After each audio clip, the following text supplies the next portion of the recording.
Welcome to the Johnny Dell Football Academy podcast on the channel that's trying to answer the whys and hows of the game by talking through and dissecting game film and diving deeper to explain why the X's zig and the O's zag. I am Adam Marino, joined by Mr. Johnny Dell, and we are reminding you, as always, the most fun way to watch is on YouTube, where we go live. There you can comment into the live show. Be sure to hit the notification bell and turn on your notifications so you can be a part of the conversation. We also stream live on Facebook and X. Also, the audio versions are always found on Spotify, Apple, wherever you get your podcasts. Now, if you are live with us in the chat, it's probably because you are subscribed, you've hit the notification bell, and turned those notifications on. So, when sharing with your friends, be sure to let them know. We also love to hear from you outside of our live show. Email us at jonnydelsfootballacademy@gmail.com, and you can always check out the website jfa49.com, as it is the most fun way to support the channel. Also, the way we boost the chat and boost the algorithm is to type out hashtag JD49. Hashtag JD49. What is happening? It is Friday. It's going to be a good Friday. If you know, you know. So we got some edge rushers that I'm really excited. I'm hoping you have some good tape. Johnny, talk to me. I do. I got some tape. So we're going to look at some maybe sleeper edge guys. These are guys that you maybe heard me mention before. We're going to dive into some of their college film.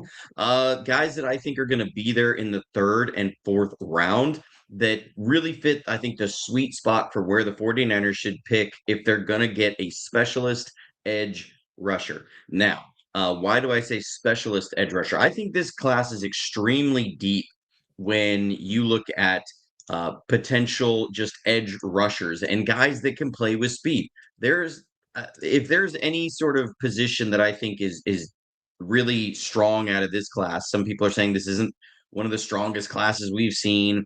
I will say I think edge rusher that there's just a lot of guys here. You have things like guys at the top, Reuben Bain and David Bailey, Keldrick Falk. Those guys are going to be the early round guys. And then you have guys who could be there maybe at the end of the first or in the second round. TJ Parker, Cassius Howell, R. Mason Thomas, Akeem Messidor, Zion Young, guys that I think are going to be there at the end of the second, maybe mid-second. Gabe Yakus, who I love Yakus.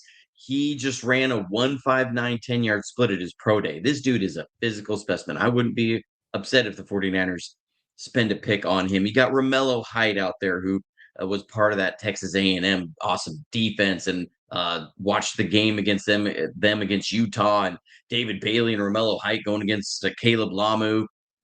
And I'm blanking on the other tackle's name. He's there. But anyways, you got Derek Moore, Malachi Lawrence. All of these guys can fill up the first and second round. You start looking at this draft, you say, I don't think there's going to be 18 edge rushers or 12 edge rushers that go in the first two rounds within, just that short of a time. I think they're going to start getting spread out. And I think if there's a position where you can get a guy in the third and fourth round that can be a quality contributor to your team, this is a great draft to do that.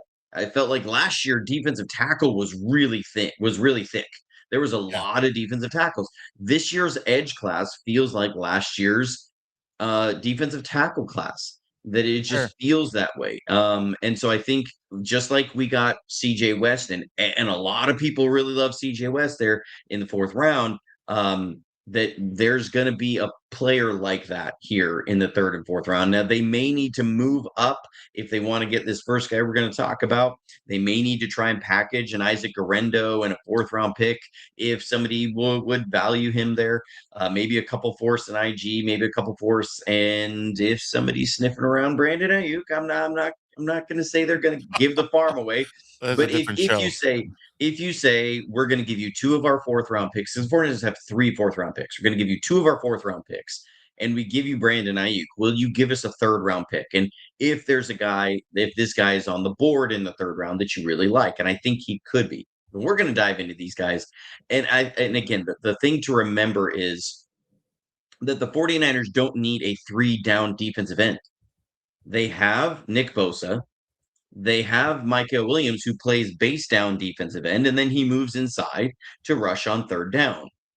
They have Alfred Collins, who they spent a second round pick on that they really like as a defensive tackle. They traded for Osa Odigizua. So when you look at your first and second down, your rundowns and things, though that kind of personnel package, you're looking at Nick Bosa, Osa Odigizua, CJ or Alfred Collins. You throw CJ West in that mix, Micah Williams on the other side, Sam Okwanu, who's been a great edge player against the run.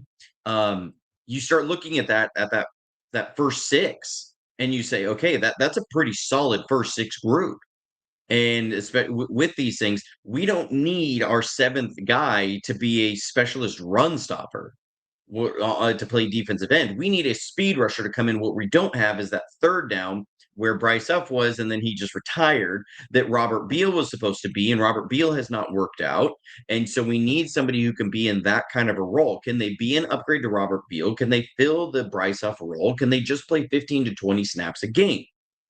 And then maybe do we use them as if Raheem Morris is looking at going to more of a 3-4 hybrid front? Can we have a stand up outside linebacker type? All of these guys can do that. All of these guys can fit that role. And I think that's somebody you don't spend a first round pick on at 27 overall. You don't spend a first round pick on a guy that might get a few snaps at outside linebacker, drop into coverage, and might get 15 to 20 third down snaps. And that's it. I don't see 27 at that. That's why I've kind of been on this. I'm really settling on that. I think it's going to be wide receiver at 27. I just think that's starting to really make sense and it really moved the needle for me after Bryce Huff retired. I know that sounds weird, but of seeing that, I was like, okay, now you're not looking to necessarily get an all-world guy that you're going to plug in there and figure out your personnel later. You're really looking to fill this role. So I think that's where we're going to be at and who we're going to look at. So, a couple things that I want to ask you before we get into the film session. One is regarding the defense, and one is regarding wide receiver. So, the first thing you mentioned, I love talking through the whys and the hows, and so I want to ask you about Raheem Morris. You mentioned a hybrid 3-4. Can you explain to us and honestly mainly me, I'm being selfish, I really want to know what your thoughts are on diving deeper into that, because you said that like a throwaway comment, and I don't know if it should have been a throwaway comment. Describe what you think that would mean for the defense. I'm not saying a 30-minute sermon, but get a little deeper into that, because I don't know if I'm in love with a 3-4. Yeah. So, okay, I got some film here from days gone by. So this is the Rams when Raheem Morris was their defensive coordinator. When they were in nickel and they would have this star position, they were usually this kind of hybrid front that was almost a wide nine, but wasn't. They like to close the flex side, meaning they don't like to keep it really wide. They like to keep their star inside here to play run fits in between the the flex wide receiver and the tackle, and they want their safety to be able to attack out here. That's how Raheem Morris with the Rams did this. Where the 49ers were with Saleh is this guy would come out, you would have him out here, and then your safety would come down. And the reason Raheem Morris generally did that is he wanted his safeties not to be charging downhill right away. He wanted them to be able to keep over the top in this area so that they could match speed in here and let this guy roam underneath. That's what they wanted. So you see that they have a wide nine. This is with Von Miller, but the other side is not. And so this was kind of Raheem Morris back with the Rams is how they would usually have these fronts where they five tech on one side, nose tech on the other, and then that leaves you with basically the other team has to choose. Do you keep a tight end in over here, or are you going to man this side up where you're going to have a Von Miller and what's his butt with who here, I'm just giving him a hard time, Aaron Donald. But you have him over there, so that forces them into choices, right? So you get one-on-one battles here with Von Miller, or that's Leonard Floyd. Sorry, Leonard Floyd and Aaron Donald. This is I got to remember this tape over the years. This is more that 3-4 hybrid front, right? So normally you would have a nose technique here, which is just head up on the center. Here it's not. He's in a one tech position, and then you got this is a 4-eye, and you have an outside linebacker. And then you have a 3 technique on the backside with a wide 9 outside linebacker. This is kind of a hybrid 3-4 front. This isn't just a straight 3-4 and what you do. So you get these stand-up outside linebacker types here, right? This is based down here with the Rams in when Raheem Morris was there, and what the things that Raheem Morris did with them, and so you can see it out here. There's Leonard Floyd and the other outside linebacker. I think this is from 2021, if I remember right, when I pulled this tape.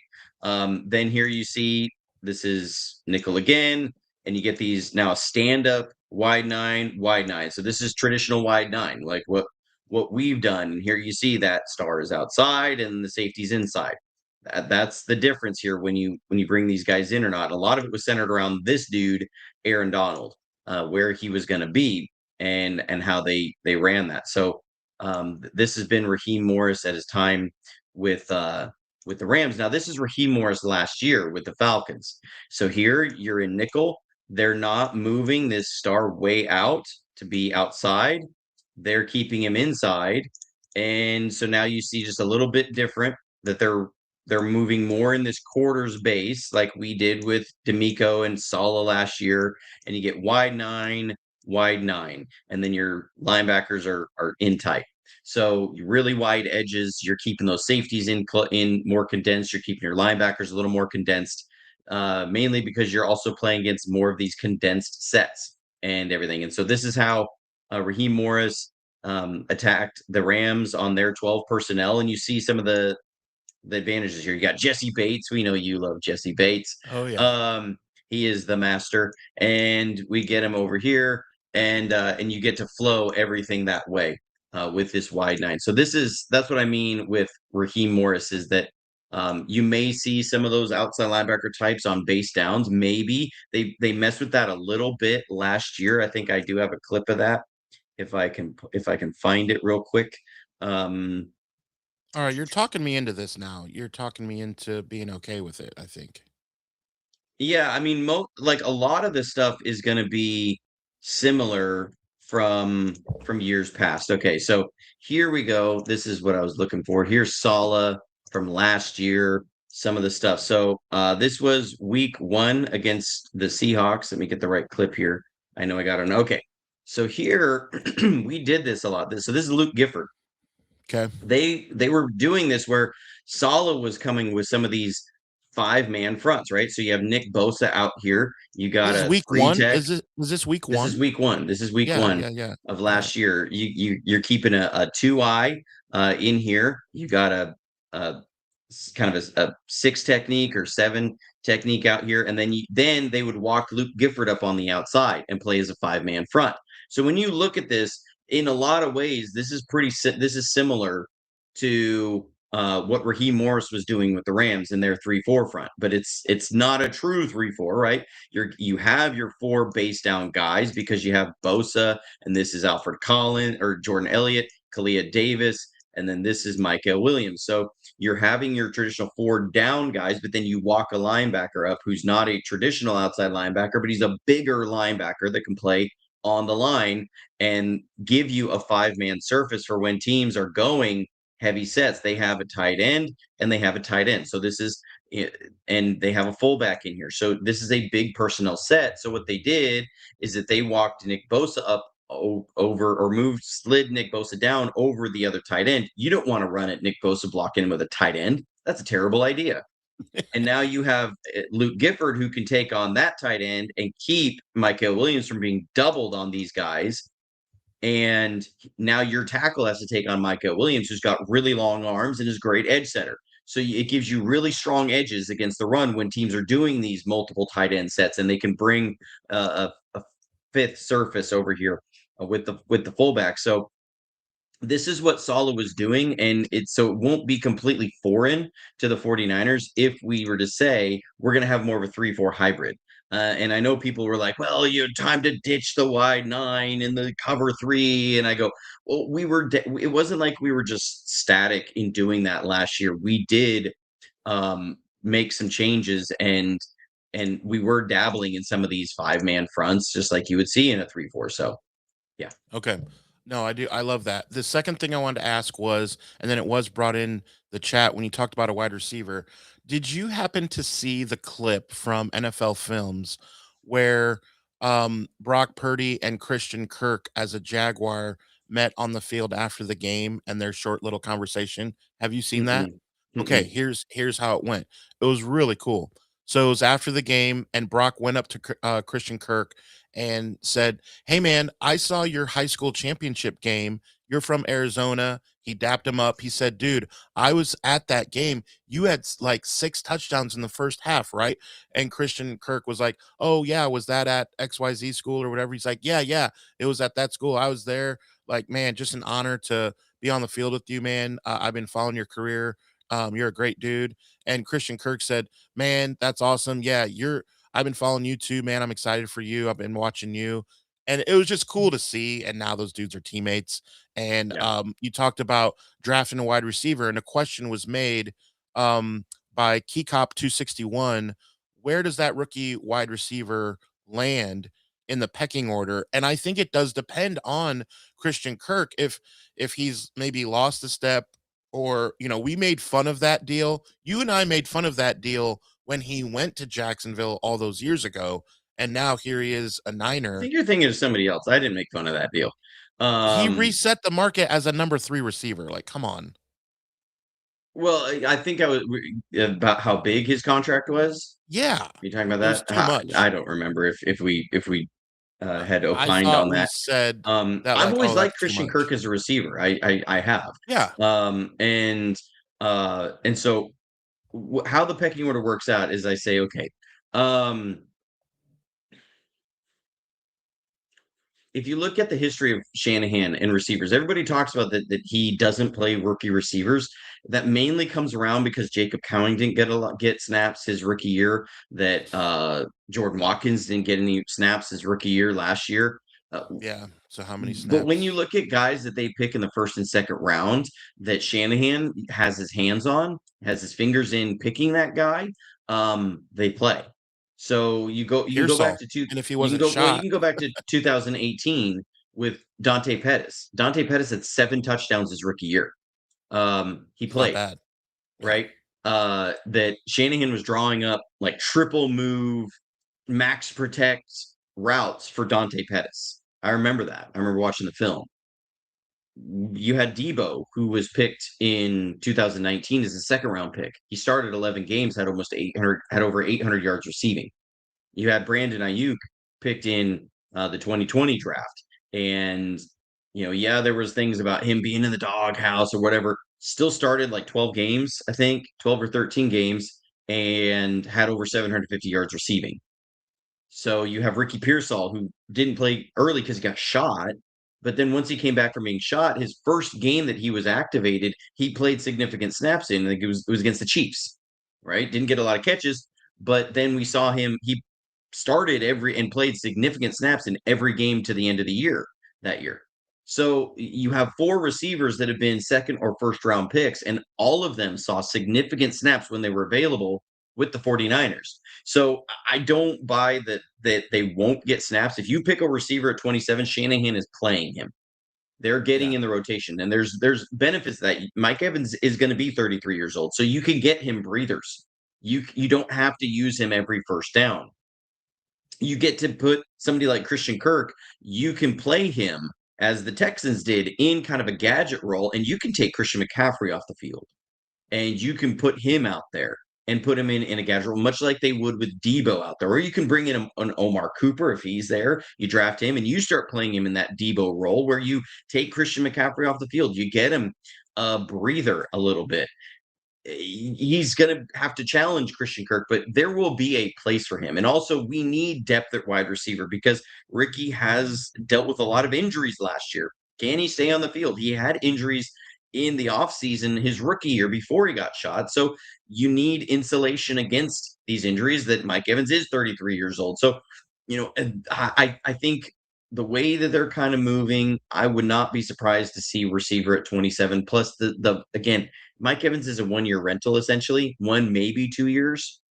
You need somebody to take over that helm once he moves on. So even if it's somebody that doesn't crack a ton of the starting lineup this year, for It's them to okay. sit and learn behind a Mike Evans so that you get 3 years of an ex receiver on a rookie deal. And like I know I've said it a bunch of times already, but if you get that Jackson Smith and Jigba contract on a rookie deal, if you look at the teams that have been really good in the Super Bowls, they have had a premier position on a rookie contract. The Seahawks were there. They had a good, favorable contract from Sam Darnold, but they had Jackson Smith and Jigba on a rookie deal.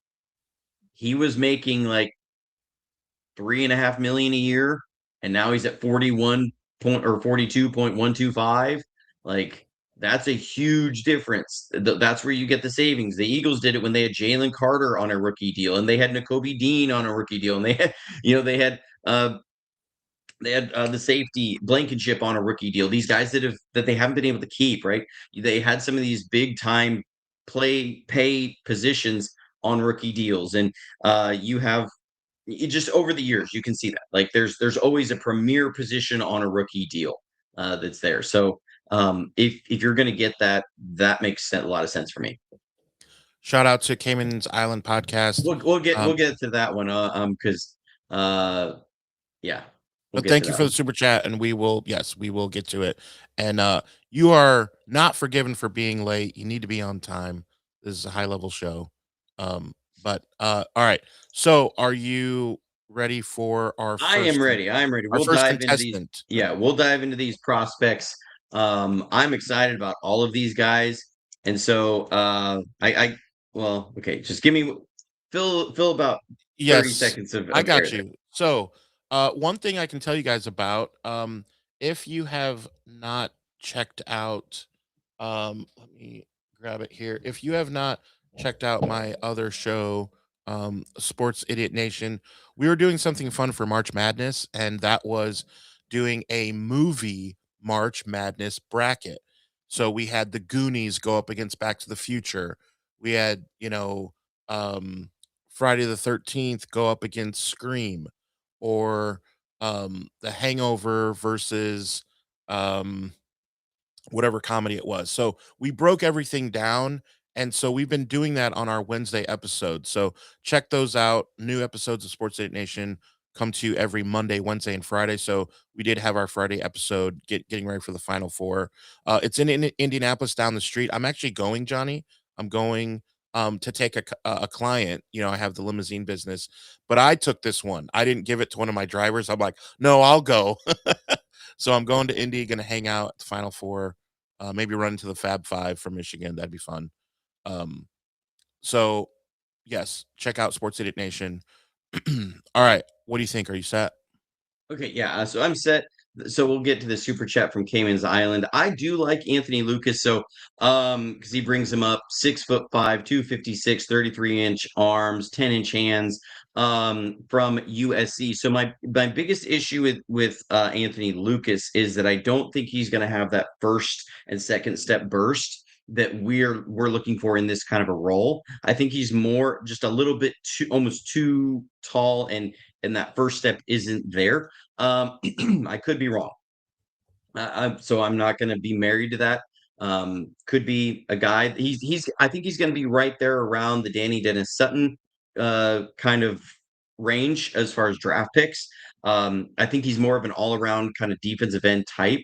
I think he can really fit that role because he's actually, I think he's closer to 270 is what I've seen. So your point is at 256. The last thing I saw was that he had measured in at 267. So he's more of that pure defensive end type. Maybe he's cut weight, and I'm not aware of that, but that's why I don't have him. I don't have him on this list. Who I do have, and I'll start out with, is one Dennis Sutton from Penn State. So here he is, number 33, Dennis Sutton. He's a kid I really like. I don't think he's going to be there in the fourth round. I don't think he's going to be there at the end of the third round. I think his sweet spot is going to be right around pick. We're looking at probably 80 to 95, I think is going to be his slot. And so if the 49ers want this kid, I think they're going to have to, what I talked about, package a couple of those fourths and a player maybe and move up into the third to go get somebody there. But Dennis Sutton is an explosive athlete. He had 8.5 sacks in 2025. He's got great size, 6'6", 33.5-inch arms. Possesses size and length they like from edge players. Also has the versatility to be a stand-up outside linebacker. He did do that. He dropped into coverage sometimes, but that shouldn't be his primary position at the next level. Has a quick first step and uses the speed to power effectively. Has inside-outside pass rush ability and has multiple pass rush tools. Doesn't have the athletic tools of some of the top-end rushers. Isn't as bursty as some of those guys, and isn't best suited as a three. And isn't best suited as a three-down pure defensive end. Would be dynamic as a situational pass rusher to develop.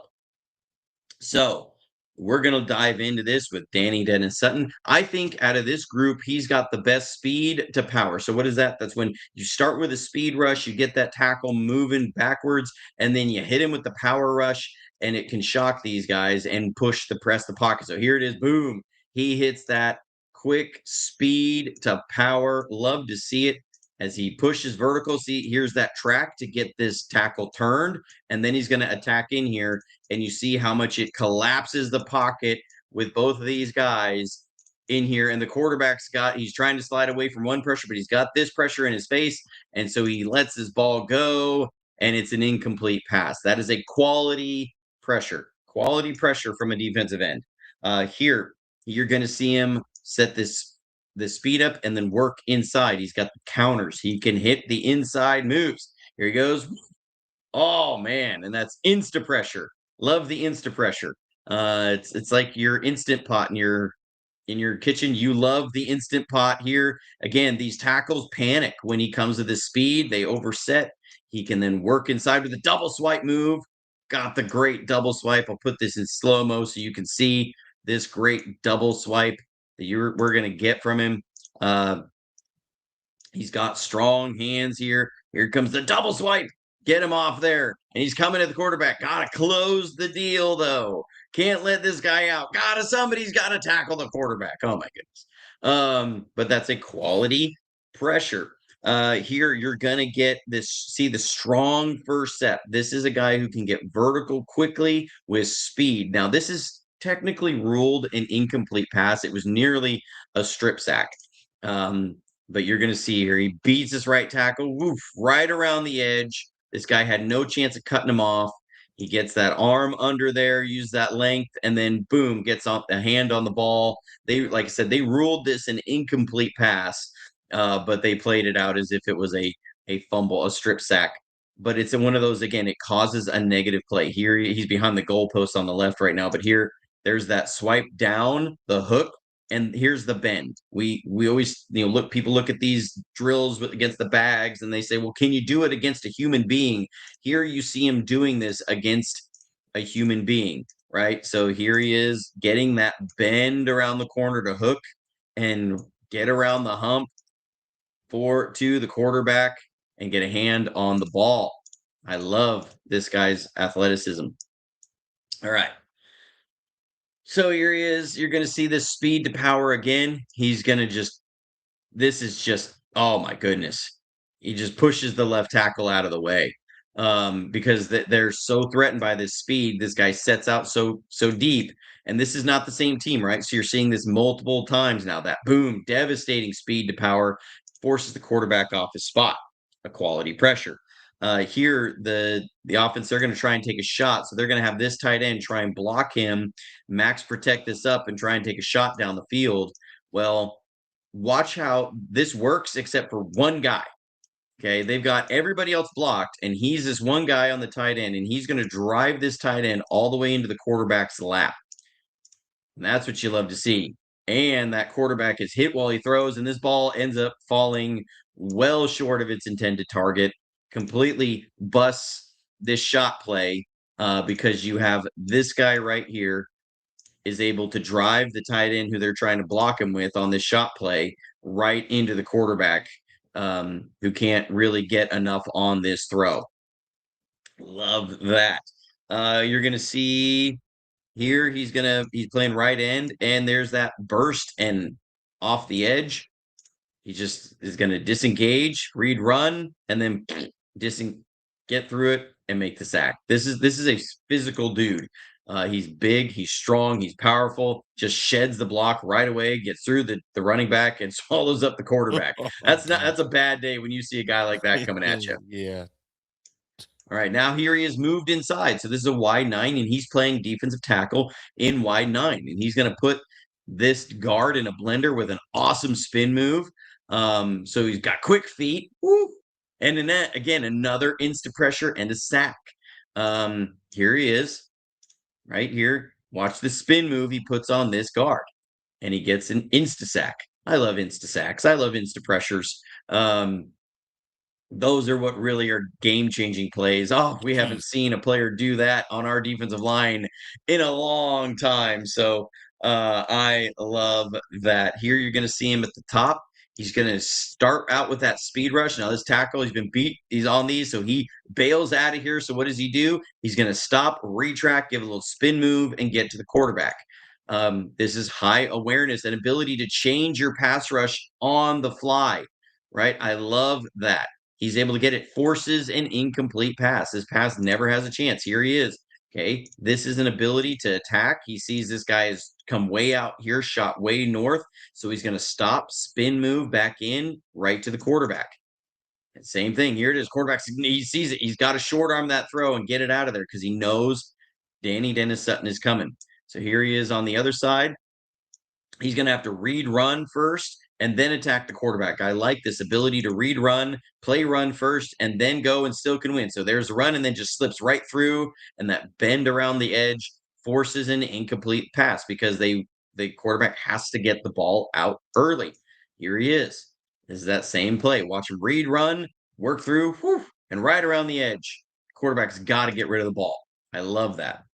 All right. And then now you see him at the end. They're going to try and chip with a running back over here, and he's just going to barrel through the double team. He hits it, boom, just runs right through both of these guys for the sack. High motor guy, lots of power, lots of ability, 6'6", big long arms. Really like everything that Dennis Sutton brings. What's not to like? I mean, good Lord. Yeah. And like you said, we haven't had someone just look like that and just jump on the quarterback like that. Yeah, love it. All right. Who else you got? That was a lot. I gotta take a little breather here. Reminder about the channel, guys. This is what you get with this channel. So make sure you are taking your phone and showing people. Make sure you hit the notification bell. Very good stuff, Johnny. All right, let's keep it going. Yeah, we'll keep going. And also shout out to all the members of JFA49.com. They're the ones who allow these kinds of shows because I can promise you the moment I end live, that it's the NCAA is going to be coming after me and they're going to demonetize this show. So appreciate everybody there at JFA49.com. You're funding all of this work here, all the tape for these four prospects. I think I watched something like 26 games on these four prospects. So here we have Nadame Tucker from Western Michigan. Huge production, 14 and a half sacks in 2025, another 21 tackles for loss. So this kid had huge production. Now it was at a smaller school at Western Michigan. They weren't always playing the best competition. And that being said, I'll put it. I have it at the end of my scouting report. I didn't have his best games because they were against smaller schools. It was Ball State, UMass, and those are ones that people aren't prioritizing uploading to me. We get like Illinois, which you're going to see, Michigan, the SEC, the Big 10, Big 12, Mid American Conference, Pac. Like I get a lot of that film, but UMass don't get them. Ball State don't get them, and so there's questions about, can you do this against the best that there is out there. He really reminds me, as a prospect, really reminds me of David Walker from Central Arkansas. If you remember last year, we talked about David Walker, went over some of his tape. He ended up going in the 4th round to the Tampa Bay Buccaneers. Now, he ended up being on IR all year. They put him on IR. He got injured. I think he tore an ACL in training camp or tore something in training camp, and they put him on IR.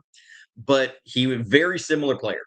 Was a specialist pass rusher from a smaller school, had huge production. I think it was 15 sacks or something in college. I think he had 39 total when he was in college. David Walker did. And so Nadame Tucker really reminds me of the same kind of prospect. That's why I expect him to be here in the 4th round. I think he's somebody who, if the 49ers don't trade up, this is your guy. And he can play stand-up outside linebacker, but he's an explosive athlete with great burst and bend.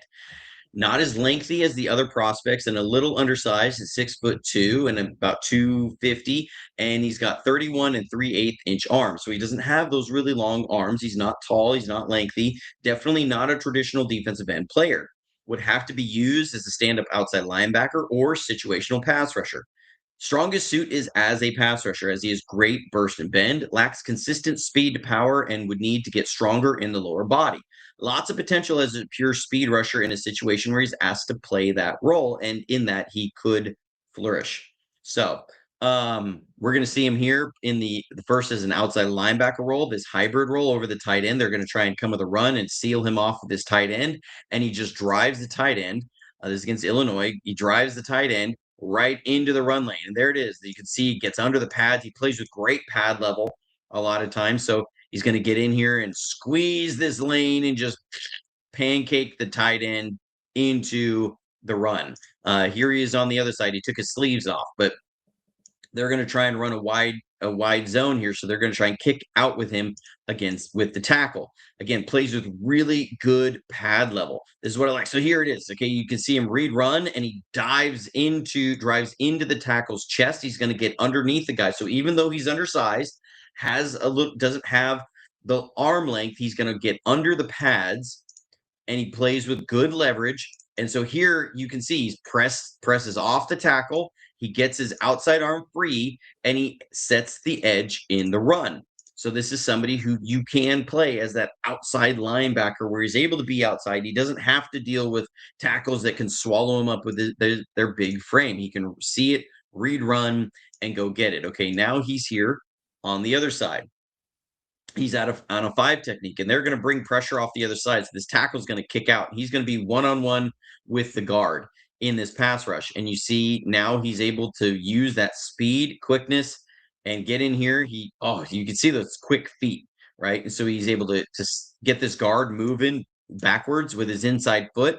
And so he's going to take his arm, hook his outside arm, and now he's going to hook and drive through. And there it is. Oh, and he pushes the pocket, and he gets in there with that pass rush. It's awesome to see. All right, here he is to the top, and you're going to see again this athleticism to play outside linebacker. They're going to run off of the left side, and he's going to run this play down from the back side.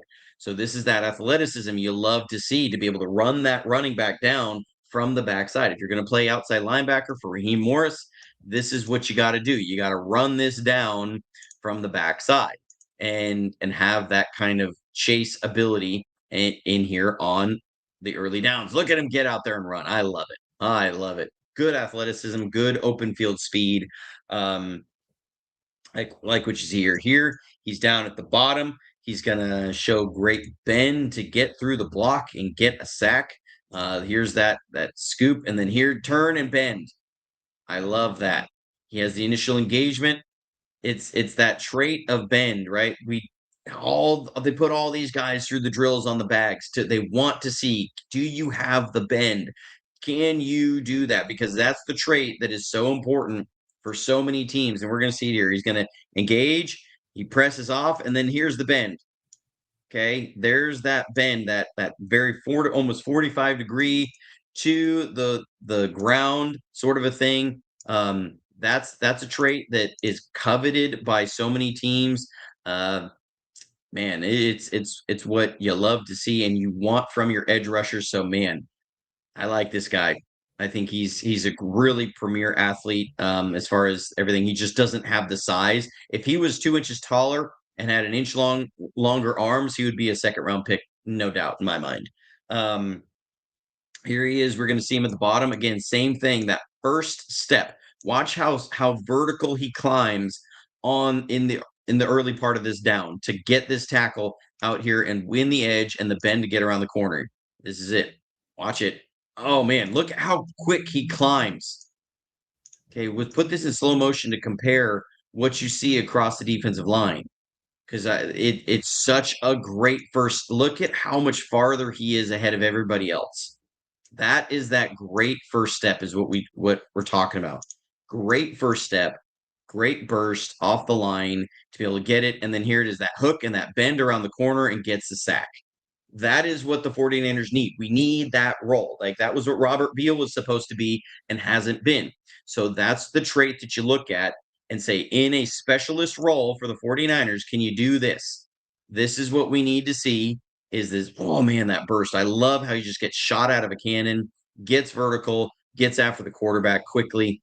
And then we're going to see him here. Now he shoots out of a cannon. This guy's been beat, so he's going to fly out of here. So now you have the counter to come inside. So here it is. The guy, you can see this tackle is going to shoot out of here. Woo! And then he just gets beat inside. And now he forces the pressure and the incomplete pass, a bad pass, because now he's setting things up. That is Nadame Tucker from Western Michigan. I don't know what to say. That burst. I love that burst, and that's definitely what we need. Um, gosh, if And we he'll get be one there of in the these fourth guys round. that you're talking about, like our show is going to be lit, like because you'll be like, we got this guy. That's what I'm Yeah. excited to see. Yeah. Like one of these guys. Yeah. Ugh, So yeah, I mean, any of these guys are going to be in the fourth round. So again, I'm just reminding everybody this is a deep edge speed rusher class. I've said this for a couple months now. That now I'm getting into it and showing you like there's great guys there that are going to be there that are 15 spots, ranked 1 through 15 ahead of these guys. This is a deep defensive end class, and I really think the value is not in the first and second round for this class. It's like defensive tackle. You don't have to go first round to get a really good defensive tackle like they're in last year's draft. You don't have to go first round to get a guy who can be a really productive player for you. All right. So now we're moving on to sleeper prospect number 3 yes. for edge. This is some people are going to know who I'm talking about already from seeing those jerseys, but Vincent Anthony Jr. from Duke. 7.5 sacks in 2025. Extremely long athlete, 6'6", 34 and 1/8 inch arms. This dude is a specimen of length for defensive end. Like this reminds you of like the Alden Smith kind of arm length stuff. Quick first step and burst with good bend for his height around the edge. High ceiling, low floor prospect. He's somebody that I think is going to have the lowest floor of these three, but could have the highest ceiling because of the arm length, because of some of the physical traits here. But he's a little underdeveloped as a pass rusher, which has concerns for me as a senior that you would like to see somebody be more polished by this point, but the potential is huge. So it's more of a boomer bust prospect, I think. The mix of first step quickness, bend, and length have potential to be a monster edge rusher, but lack of consistent productivity brings questions. Is underdeveloped as a pass rusher, which does raise concerns as a senior, lacks diversity in pass rush weapons, and shows no sophisticated pass rush plan. Would need time to develop as a situational pass rusher and strong coaching to bring the potential out. That's what I see in this guy. I think he's going to be a mid fourth round pick, is what I think, because of some of these concerns. He may come higher just because of the physical upside. So he's up here at the top. This dude is tall, he's long, and athletic. Things that teams love. So here you're going to see him that Cal, it's going against Cal here. They're going to try and run a little wide receiver screen out here and watch him read this and go run this down. Remember, this is a dude that is 6'6". Run that out there, get out and run in the open field. That's impressive to get out there and run wide receiver screen down.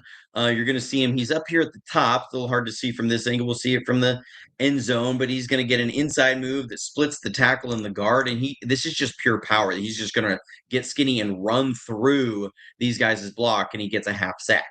We'll see it from the end zone that he just runs. Now, I would say this guy had, if he didn't have a diverse pass rush plan and tools, he had a very diverse sack celebration dance routine. This dude had so many different dances for his sacks, but here he is on the right end, playing on the left side of your screen. Here he's going to come, and he's going to split this tackle and guard. So here it is. He moves inside. Both these guys, he gets skinny. He dives low, and this is like running through the tires in high school. He just runs through these guys. It gets in there, and you see that height and length. So I mean, this is what I mean. Like, he has, and there's the celebration. I think from the all 22, we could see his dance a little bit better. As you can see, he's got a dance out here. He's gonna do it, and then he breaks into a dance. Yep, there it is. There's the dance coming. Couldn't see it from the end zone, but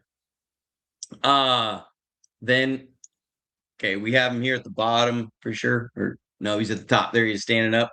So strong first step and shows bend to force the quarterback off the spot. So he's going to get out here. He's going to have that bend around the corner. The quarterback's going to have to move, and then he disengages and gets him. Oh, there's that burst, pushes vertical, gets the quarterback moving, retracts, and gets the sack. Now, sometimes, and here's a different dance. Now you have his second dance of the day. That he guessed on the snap count a couple times, and a couple times it looked like he was getting he may have been just a hair early, and it helped him out a little bit. But here you can see that he's forcing this up. The quarterback's immediately having to try and climb, so he disengages and goes and wraps him up that long arm, and there was the dance. Here he is at the top. You're going to see him take an inside move for a pass rush.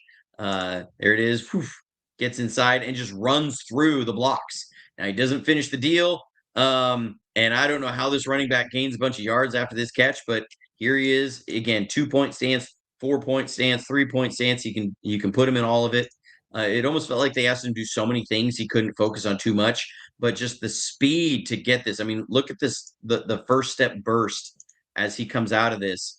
He chops these feet, and then there's the acceleration. So boom, and then the acceleration, and gets right through, and they just can't handle him.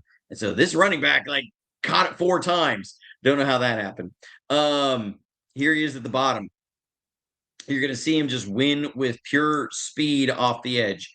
As I mean, speed rusher at his size. Whew, tackle never cuts him off, and he's able to use that arm length to keep the tackle from cutting him off. You can see how tall this dude is out here, and those long arms. He's able to get out here, right? This tackle is having to try and catch him, and there's the bend at 6'6". I love this bend for the height. 6'6", gets underneath, gets through this. Oh man, that is what we need. And then here comes another dance. He's got yet his fourth dance. I love it. We need somebody to replace Kendrick Bourne.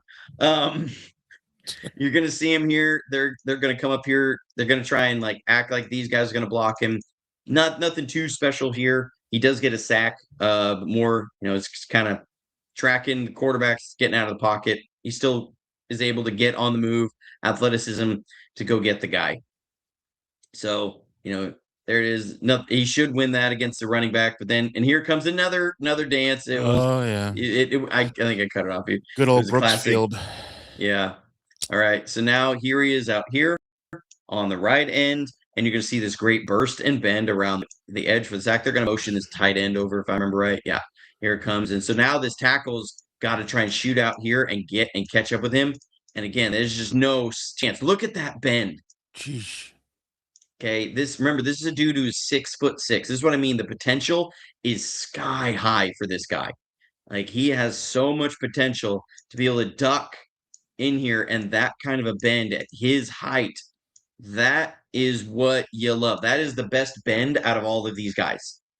At 6'6", to be able to do that with 34-inch arms, just wicked cool, wicked good. for a guy his Wicked size to smart. be able to do that. Yeah, wicked smart. Love it. I think he's here at the top. I don't have a note on this one, so I'll be surprised on what happens here. Oh yeah, he same thing. Same thing. Beats the right tackle. Rips it through the bend around the edge. There's that burst, and then look at the dip and the bend to get around the side. Great first step quickness. I mean, and then running the quarterback down, flushes him, gets a quality pressure. Here he is off the right side. There's that bend. Oh man, this kid's got great bend for his height. Like it's a really intriguing prospect. But again, you see some of these tools, and the question of wow, why is this guy going to be there in the fourth round? Because only 8.5 sacks with those tools. Didn't always know how to tie things together. Sometimes just disappeared. Sometimes got too high and because he would play a little reckless and he would just get swallowed up. Like he's a very aggressive player, sometimes plays undisciplined, but you see the potential is just sky high. Yeah, that like you said, that bend is man fun to see. All right, so we got one last guy. Yeah, just gotta All right, so hydrate the vocal cords. remember, show people this channel. Go up to Niner fans and pick out one of your favorite videos that Johnny does. This episode is good because there's a lot of film as well. Even in the beginning, there was some good film regarding Raheem Morris. So always show people the channel. Thank you for your attention to this matter. And thank you for the super chats. They really do help, like because those actually do come through before they demonetize Yeah. monetize what we're doing here. So okay, now we're gonna get to the last guy, and some people probably understand what team he's playing from by these uniforms because it looks like the Steelers, but it's not. And this is Max Llewellyn from Iowa. He had 6.5 sacks in 2025. He's a more traditional defensive end type at 6'6" and almost 260 pounds, 32 and 1/4 inch arms. He has average arm length, but he doesn't use the length to his advantage all the time. Strong first step that can put tackles in panic mode and possesses nice bend. Won't win a lot of battles off of pure speed, but has good hand skills, good inside moves, and speed to power to challenge tackles with a diverse pass rush package. Led a fantastic Iowa defense in pressures, disappeared too often and struggled with reading run pass. There were just too many plays I saw where he just kind of disappeared. Pass play, if he didn't win initially or have something to set him up, he just was there and didn't push the pocket, didn't create anything. So saw too many of those plays. That's why he's going to be a day 3 pick. Another player that would be better suited early to a situational role where jobs can be simplified and he can play faster. That was one of the issues I saw with him. It seemed like too many times he wasn't playing fast. Needs to be in a system that would help him develop a stronger pass rush plan as he was over reliant on inside spin moves early. So, because he's got a good first step, a lot of times what you would see is too often he wasn't following through on that first step. It was 2 steps and then he'd try an inside spin move.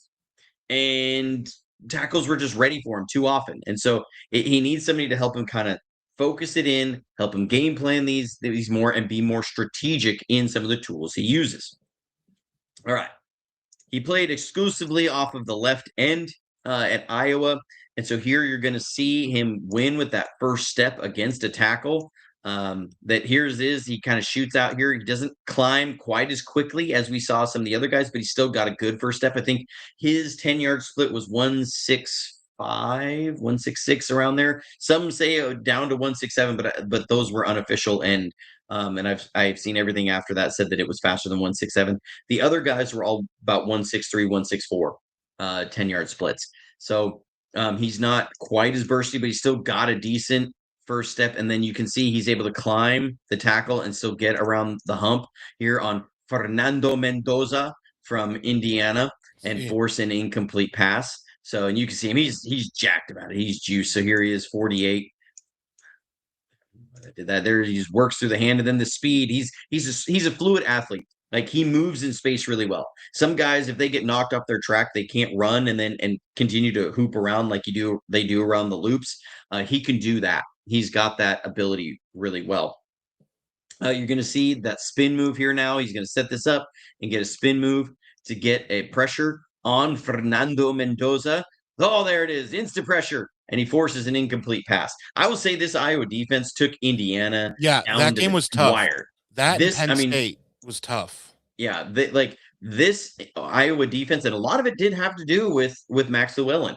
This game was 13-13 with like 2 minutes left in the game, and then Iowa came with a zero pressure, and I can't remember who they threw it to, but he got it, broke a tackle, and he was gone, and it pretty much ended the game. But Llewellyn played a really good game here. You're going to see him. Here's that. Oh, there's that wicked spin move. Like it's I can see why he used it a lot, right? Like this is wicked to be able to do that. He's got great feet. I think of his feet among these four guys is the best. He doesn't have the fastest first step. He doesn't have the longest arms. He doesn't have the greatest spin, but I think he has the best feet of any of these guys. You're going to see him up top. He can again. You can put him at stand up. You can put him at 3 point. You can put him at a 4 point. He wins here with quickness to get in here. Same thing, just right past it. Now, he had a high missed tackle rate. That was one of the reasons why he didn't have more sacks, is that like on this one, you can't see him in the screen yet because he's way out there. Here he is. Okay, he's going to attack this tackle, get a guy in space, and then work inside. And then this is against the national champs. Okay, he sets him up and woof, right inside. Now you got to close the deal. Go sack this guy. I don't care if he's going to be a future Raider. You go sack him. And so he missed that. So that was why he didn't have 9-10 sacks. He led the team in pressures, didn't close the deal enough. All right, so now you're going to see him out here. This would be more of the role he's going to play as an outside linebacker. He's going to hold the edge in the run. Here he is. He presses the tackle off of him. Let's watch that again so you can see it. He's going to engage here, press the tackle off. Boom, there's the press and set the edge because they're trying to get this to the edge, and it allows everything to come to flow in pursuit, disengages and stops the run. So this is what you would like to see him at as an outside linebacker, but he can be a base defensive end. I think this is a guy that could come in and he could give Micah Williams a breather. He could give Nick Bosa a breather, that you can play him as a base defensive end on some plays. I think he's best suited as an all-arounder guy, or he can play as an all-arounder guy. Now, if he was given a specialized role, it would be even better. But he has tools. He's going to be able to, I think, be a better run defender than some of these other prospects. But here he is at the bottom. We're going to see that strong first step and speed, and he's going to get around the edge here, beat this tackle. This is where he can put these guys in panic mode if they're not ready for this speed, and he can get their hands off of him. He's got great hand use and fighting to then turn the corner and go, and he gets a strip sack. That's the stuff you like to see, that you want to see him do with the 49ers, is get out here and be a speed guy who can work around the edge, get around and win at the 7 yards. And there's that strong double swipe move. He's going to get good hands here. So he does have a diverse pass rush plan or package. He doesn't have quite the bend of these other guys, but once he turns, he's got the acceleration to go get it and get the sack, and he gets a strip sack here. Here he's going to put this right tackle in a blender. You're going to see that spin move, I think, is what he used. He sets this up where it's a little Euro step almost to get in here. Spin move, and then boom, instant pressure. So that's the stuff that we didn't see as much. That these are all guys who have speed to win and get instant pressure. We haven't had those, but all these guys are going to be available in the fourth round, or third to fourth round. Third to fourth, yeah. All right, so let me ask and you this. I'll address Hugh Wilkinson because I talked about it a little bit at the beginning. I don't think they're going to spend speed rusher in the first 2 rounds. That doesn't, like, if you pick a guy at 27, he better be a 3-down defensive end. Like, you don't pick a guy at 27 to be Bryce Huff, like to get only 15 to 20 snaps a game. So if you're picking at 27, that better be an impact multi-down guy. And you have Nick Bosa, you have Micah Williams that you spent the 11th overall pick last year. Alfred Collins, you spent a second-round pick, and you traded a third-round pick for Osa Odigizua. How does the guy at 27, who does he displace on that starting role at the beginning? I don't think there's anybody there that they do displace on first and second down, so he's only a third-down guy. You don't spend 27 on a third-down guy. There's speed rushers that are to be had here in the later rounds. First, at 27, really leaning towards wide receiver, could be tackle with what they're dealing with Trent Williams. I feel like they're going to wait until Trent Williams does retire, and they're going to address it when Trent Williams retires. It could be that they're doing a Joe Staley here, where if Trent's going to retire, they're holding on to that until they get through the draft so that nobody leapfrogs them for a tackle. Right, like they did that with Joe Staley with the Trent Williams trade. And so I just don't see speed rusher there in the first round. They need to get a starting guard. And John Lynch said that here at the owners meeting. He said, we need to add a day one starting caliber guard in the draft. So second round seems like that's the sweet spot for your starting guards. I think you have really good options there. You could go get a Jake Slaughter. We're going to talk about these guys next week. Look at their film, Jake Slaughter, who is a center, but I think he can start at guard and you move him into being center after Jake Brendel moves on. You because he's getting long in the tooth. You have Keelan Rutledge who's there. I really like Keelan Rutledge. Jennings Dunker might be there at 58. If he is, you run that pick in. So I think interior offensive line is where I'm starting to settle this in. First round is going to be wide receiver. Second round is going to be interior offensive line. They don't have a third round pick. Fourth round becomes a sweet spot for one of these sleeper defensive ends. One of these guys is going to be there. So I really am feeling like I'm feeling really confident about this, more confident than I've ever felt about a 49ers projection of what they're going to do in the draft than this year. So basically, if you could change your voice a little bit to sound like Mel Kiper, that would have been ready for ESPN. I got to be honest. Like even the way you said it, like that was so Mel Kiper. I appreciate it. But all that to say, Hugh, I've never you really should watched not be Mel surprised. Kiper, I'll be honest. You should not be surprised. Don't be surprised. It's not going to happen. So maybe we have shifted, or you have shifted Hugh's mentality, hopefully, because this is how I agree. I agree. Um, the way the draft is set up and the way the players are available, the way that these guys are not every down guys, it wouldn't make sense. And so I would flip it and I'd say I wouldn't be surprised if they, don't address. All right, so let's tease the faithful. What what area of breakdown we went over, edge rushers. What are you thinking for next breakdown? It's going to be interior offensive line, so it's going to take me a number of days to get through a bunch of these guys, but I'm going to look at really target in on who I think there's going to be there in the second round. Um, so I'm just going to really dive into those guys, and because there's a number of guys there that I think are going to be really good and or could be really good. I always try and caution it by I like them from what I've seen so far. I need to get into the tape and get an honest, like a little more well-rounded evaluation. And so like for me, I came away from the Senior Bowl more impressed with Nadame Tucker than I did um, Danny Dennis Sutton. But then once I watched the tape, I was much more impressed with Danny. And I was and just his physical size and everything that he brought to the table. And so for me, he's the guy that's in front of that pack. So it's always going to be based upon the tape's going to outweigh some of what I've seen there. So I'm gonna dive into the tape and look at these interior offensive line guys and see who really stands out there and the prospects that we can look at. I think there's going to be a number of interior guys that are going to be really good that should be there between like 50 and 65. So I'm interested to see a report. Sometimes at the end of our show, I'll let the cat out of the bag. I go to 49ers.com and then just see what kind of on Google like comes up. And there was a story from Jose Sanchez 33 minutes ago. All signs are pointing towards the 49ers drafting a running back once again. Um, and just going through with Christian McCaffrey and all that. Not necessarily a hot take. They've admitted that they need to take some, some steam off of Christian McCaffrey. He's not going to get 600 touches. Like, you know what I Well, mean? they need to add a third running back. I think they really have soured on Isaac Arendo, and I understand why. They wanted him to be a home run hitter, but I just don't see it happening.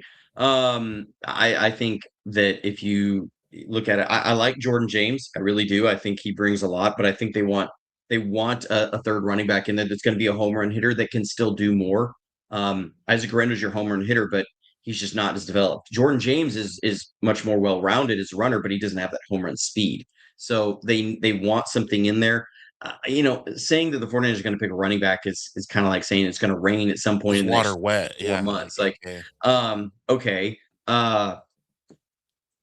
yeah. The It's like 49ers it's pick like a running back not a in hot take. pretty much every draft. Like Yeah, literally every draft, they pick a running back. We've got a litany of guys who haven't panned out as running backs for the 49ers. So they're going to spend a fourth round pick on a running back. I mean, they got 3 fourth round picks. One of them is going to be a running back. It's going to be, I really want to see Kalen Black from Indiana. Love that kid.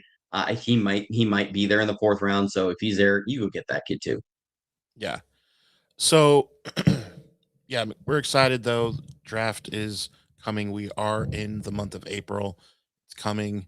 Pittsburgh's only about 5.5 hour drive for me. I don't know if I can swing it, but that would be pretty cool. Just saying.